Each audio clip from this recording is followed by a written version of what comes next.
क्या आपको रोज सोते समय खर्राटे आते हैं? ये हल्की बात नहीं है। ये स्लिप एपनिया नाम की गंभीर बीमारी का संकेत हो सकता है।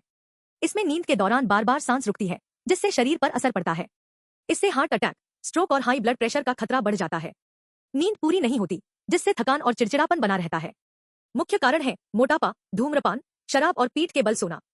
बचाव के लिए वजन कम करें, अल्कोहल से बचें और करवट लेकर सोने की आदत डालें। इलाज के लिए जरूरत हो तो डॉक्टर सीपीएपी मशीन या सर्जरी की सलाह देते हैं। और हेल्थ टिप्स के लिए लाइक एंड सब्सक्राइब करें।